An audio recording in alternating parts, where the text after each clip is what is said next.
Welcome to Scare Confident. I'm your host, Tiffany Souter. Okay, this episode is all about your questions answered. A couple of weeks ago, I sent out a form to my newsletter list and said, hey, I want to know what questions you guys wish that I would answer or topics I would talk about on the podcast. So we're going to be doing some of these. So fun.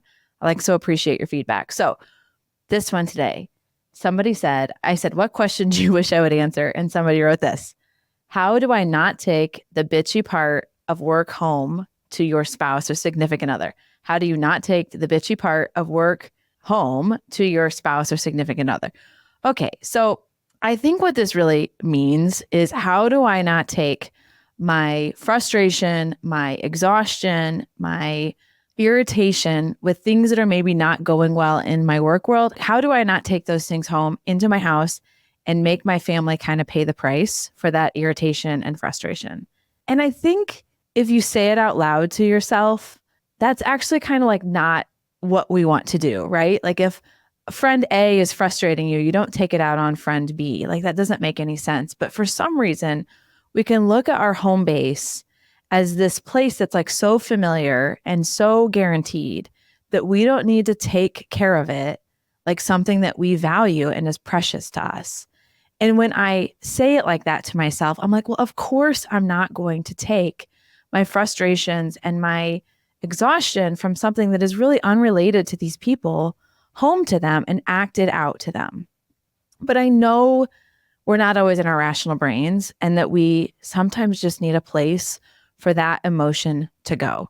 So a couple of things that I do, I think in the micro, one is sometimes just to be able to name it and say it. Hey, family, I am going to be a little edgy tonight. I had a really bad day at work. I had a project not go very well. I had a client chew me out. And I just kind of feel at the end of myself. And I know I don't have a very full cup. And so I just need your patience with me. I need a little bit more cooperation. I just don't have much in the tank right now. And I want to say that to you so that if I seem short, if I don't pay attention, if I seem distracted, I want you to know where that's coming from. It's not that I don't love you. It's not that you're not important. It's just today was a bad day. I think sometimes that can free the bird a little bit, where you just tell everybody, here is what is happening. And I do not have as much capacity as I would like for the regular parts of life. I'm just going to be irritated, and I'm really, really sorry.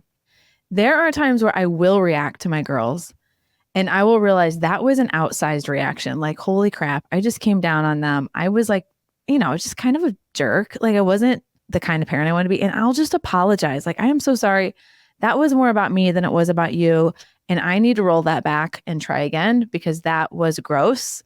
I can see on your face that you feel gross. I feel gross for the way that I behaved. That is not what I want to feed into our relationship. And so I just need to own it. You might also just need to take 10 minutes. I have done this before, where I go to my room, I change out of my work clothes, I put on something really, really comfortable, I put my AirPods in, I listen to some calming or meditation music, and let my jaw relax, let my shoulders relax. I give myself 10 bloody minutes, and I turn on the TV or whatever needs to happen, because sometimes I have a pounding headache. I'm super dehydrated. It's just been one of those days where I'm just physically a mess. And so therefore, I know I'm going to not show up in a way that I'm very proud of. So sometimes you just need to take a beat and take 10 minutes.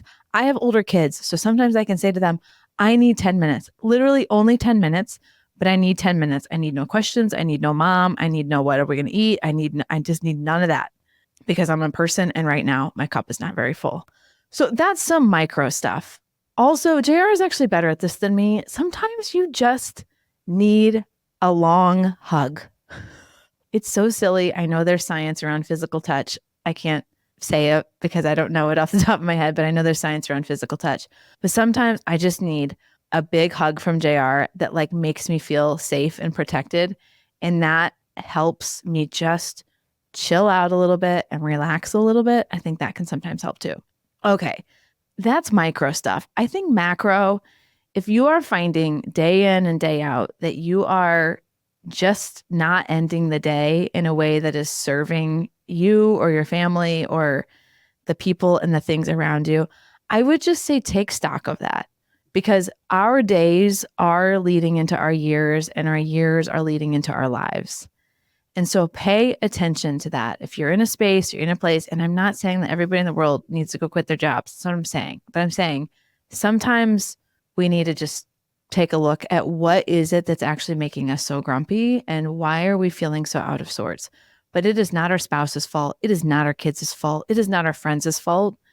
And we need to make sure that those people feel like they are powerful participants in the plot in our lives and not adversaries and not punching bags to what's happening outside of the home, that they don't feel like we're dragging stuff into the house that is not serving the family unit that you're wanting to create. Like, you've got to figure out, I think, how to make boundaries around that.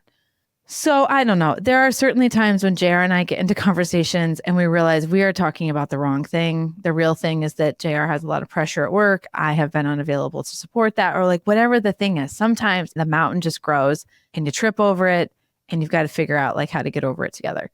But that would be some of my advice. I think that kind of sums it up. Okay. Hopefully this helps you think, how do you not take the bitchy part of your job home to your family, because it is not their fault that you had a bad day. And it's only going to make your day worse if you feel bad when you go to bed and you feel less connected, not more connected to them in the evening. So, all right, hopefully this helps you protect team number one, which is always our families. And we know there's lots of outside pressures on our time, but man, our family is always going to be there for us. So like always, thanks for listening. And don't forget to go run into your life of and. And if you love this podcast episode, please share it with somebody. It is the fastest way that we are growing the show. So thanks a lot for listening. Thank you for joining me on another episode of Scared Confident. Until next time, keep telling fear, you will not decide what happens in my life. I will.